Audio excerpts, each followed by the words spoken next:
नमस्कार विद्यार्थी मित्रांनो, PS कॉमर्स या चॅनलमध्ये आपल्या सर्वांचे हार्दिक स्वागत. विद्यार्थी मित्रांनो, SSC आणि HSC बोर्ड पुणे या बोर्डाच्या माहिती पत्रकानुसार 10वीचे गुणपत्रक, प्रमाणपत्र म्हणजेच मार्कशीट आणि सर्टिफिकेट यामध्ये काही चिन्हांचा वापर करण्यात येतो.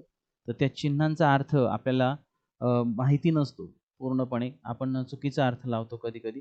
तर प्रत्येक चिन्हाचा अर्थ काय आहे, तर बोर्डाने त्याचं एक परिपत्रक आपल्याकडे दिलेलं आहे.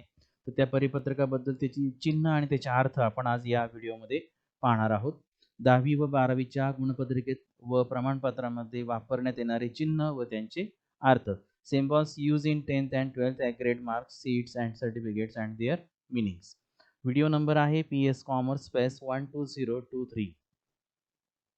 ज्यांनी माझा चॅनल अजूनपर्यंत सबस्क्राईब केलेला नाही, PS कॉमर्स या चॅनलला सबस्क्राईब करण्यासाठी लाईक बटनावर क्लिक करा. त्यानंतर रेड कलरमधील सबस्क्राईब शब्दावर क्लिक करा. त्याच्यासमोरील बेलच्या चित्रावर क्लिक करून ऑल या पर्यायावरती क्लिक करा. त्यामुळे आपल्याला माझ्या प्रत्येक नवीन व्हिडिओची नोटिफिकेशन आपल्या मोबाईलवर येण्यास सुरुवात होईल. चला तर मग आपल्या मुख्य व्हिडिओकडे. नमस्कार विद्यार्थी मित्रांनो आणि पालक बंधू आणि भगिनींनो. महाराष्ट्र राज्य माध्यमिक व उच्च माध्यमिक शिक्षण मंडळ पुणे 10वी-12वी बोर्ड यांच्याकडून काही माहिती सर्वांपर्यंत पोहोचण्यासाठी प्रकटन आलेलं आहे. इयत्ता 10वी मार्च 2026 परीक्षेच्या गुणपत्रिकेतील सांकेतिक चिन्हांचे स्पष्टीकरण, म्हणजे 10वी असेल किंवा 12वी पण असेल तर काही चिन्ह बोर्ड या ठिकाणी वापरत आहे. तर ते काही गुणपत्रिका असेल, प्रमाणपत्र असेल, मार्कशीट, सर्टिफिकेट यावरती वापरले जातात. तर प्रत्येक चिन्हाचा अर्थ काय आहे तो आपल्याला या ठिकाणी या पत्राद्वारे आपल्याला बोर्डाने सांगितलेला आहे. पुढे पहा. महाराष्ट्र राज्य माध्यमिक व उच्च माध्यमिक शिक्षण मंडळामार्फत इयत्ता 10वी मार्च 2026च्या नियमित परीक्षेचे आयोजन करण्यात येत आहे. विद्यार्थ्यांच्या गुणपत्रिकेवर व प्रमाणपत्रावर सांकेतिक चिन्हांचा वापर करण्यात येतो. सदर चिन्हांचे अर्थ विद्यार्थी, पालक, शाळा तसेच इतर संबंधित कार्यालयांना समजावा यासाठी खालीलप्रमाणे स्पष्टीकरण देण्यात येत आहे. आता इथे आपल्याला चिन्ह दिले आणि त्याचं माहिती आपल्याला स्पष्टीकरण अर्थ आपल्याला सांगितलेला आहे. आता 2x आहे म्हणजे कॅपिटल डबल एक्स सांगितलेलं आहे. तर विषयामध्ये सूट दिली आहे. एक्झम्पशन इन सब्जेक्ट म्हणजे एखाद्या आपण मार्क कमी असताना सुद्धा त्याला पास करण्यात आलेला आहे. ते विषयामध्ये सूट दिलेली आहे. नंतर आहे कॅपिटल ए, 2 वेळा कॅपिटल ए आहे. तर जर विद्यार्थी गैरहजर असेल, अनुपस्थित असेल, अब्सेंट असेल तर तेव्हा असे चिन्ह, असा सिम्बॉल त्या ठिकाणी दिसेल. कॅपिटल डबल एन आहे, लागू नसलेला विषय म्हणजे त्या विद्यार्थ्या अनेक विषय आहेत आणि तो विद्यार्थी तो विषय घेऊन बसलेला नसतो, त्यामुळे तो विषयाचं नाव त्यामध्ये तर कंपल्सरी छापण्यात आलेलं आहे. तर अशा वेळेस त्या विषयाच्या नावासमोर कॅपिटल एन किंवा त्याच्या पाठी अगोदर कॅपिटल एन दिसते. तर आपल्याला समजण्यासाठी आहे की तो विषय आपल्या त्या संबंधित विद्यार्थ्याला लागू नाही आहे. नंतरचं दिलेलं आहे कॅपिटल सी, 2 वेळा सी आहे कॅपिटल. तर विषय रद्द आहे केलेला, तर कॅन्सल सब्जेक्ट म्हणून हा सिम्बॉल किंवा चिन्ह त्या ठिकाणी आपल्याला आलेलं दिसतं. नंतर आहे स्टार.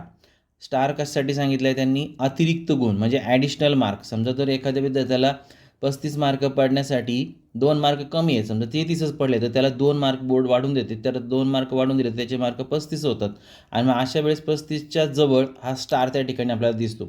मग 35ला स्टार का आला तर याचा अर्थ असा होतो की त्या विद्यार्थ्याला 35 मार्क पडलेले नाहीत, तर त्यापेक्षा नक्की कमी पडलेले आहेत आणि मग अतिरिक्त गुण बोर्डाने त्या ठिकाणी त्या विद्यार्थ्याला देऊन त्या विद्यार्थ्याला पास केलेला आहे. नंतरचं आहे हॅश, विशेष प्रावीण्य, स्पेशल प्रोफिशियन्सी म्हणजे एखाद्या विद्यार्थ्याने एखाद्या विषयामध्ये जर चांगल्याच गोष्टीचं विशेष असं प्रावीण्य प्राप्त केलं असेल तर त्याला हॅश हा सिम्बॉल किंवा चिन्ह वापरलं जात आहे. पुढील चिन्ह आहे पौंड. या चिन्हाला पौंड असं म्हणतात. या चिन्हाचा वापर सर्वोत्तम 5 विषयांचे गुण दाखवण्यासाठी 10वीच्या मार्कशीटमध्ये करण्यात आलेला आहे. Best 5 subject marks.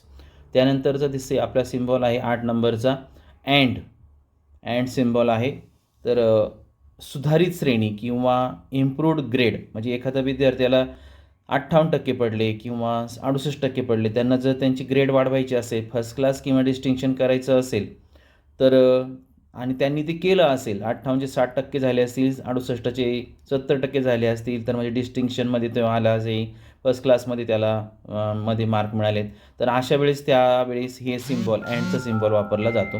नंतरचा 9 नंबरचा सिम्बॉल आहे डॉलर. तर तो डॉलर सिम्बॉल जो आहे, तर क्रीडा, कला, अतिरिक्त गुण, स्पोर्ट्स, आर्ट्स, एक्स्ट्रा मार्क्स जेव्हा त्या विद्यार्थ्याला पडतात, त्याच्या मार्कशीटवरती, प्रमाणपत्रावरती अशा प्रकारचा सिम्बॉल त्या ठिकाणी डॉलरचा जो आहे यस आणि उभी रेषा हा काढला जातो. तर आपण ते समजून घ्यायचं की हे कला किंवा क्रीडाचे गुण, खेळाचे गुण आलेले आहेत. त्यानंतरचा 10वा नंबरचा सिम्बॉल आहे @ त्याला आपण ए करून त्याला गोल केलेला आहे. तर हा सिम्बॉल अतिरिक्त गुणांसह प्रथम श्रेणी म्हणजे first class with extra mark, म्हणजे थोडक्यात त्याला मगाशी म्हटल्याप्रमाणे 58% पडलेत, मग 2 मार्क त्याला या ठिकाणी दिलेले असतील किंवा त्याला अतिरिक्त गुण दिला असेल आणि तो फर्स्ट क्लासमध्ये आला आहे, प्रथम श्रेणीमध्ये आलेला आहे.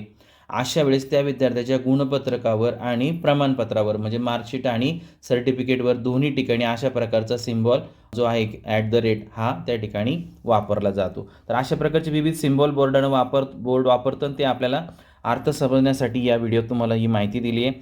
वर काय म्हटले पहा खाली, वरील सांकेतिक चिन्हांचा वापर गुणपत्रिका, प्रमाणपत्र व इतर अधिकृत कागदपत्रांवर केला जाईल. काही बाबींच्या संदर्भात आवश्यक ते बदल करण्याचा अधिकार मंडळास राहील. तर 3 मे 2026 पुणे, महाराष्ट्र राज्य माध्यमिक आणि उच्च माध्यमिक शिक्षण मंडळ पुणे, म्हणजे 10वी 12वीचं जे बोर्ड आहे त्यांनी हे आपल्याला माहितीपत्रक त्यांनी दिलेलं आहे. तर सर्व विद्यार्थी आणि पालकांसाठी ही माहिती खूप महत्त्वाची आहे. पुन्हा आपण भेटूया नवीन अशा एका माहितीपूर्ण व्हिडिओमध्ये. धन्यवाद.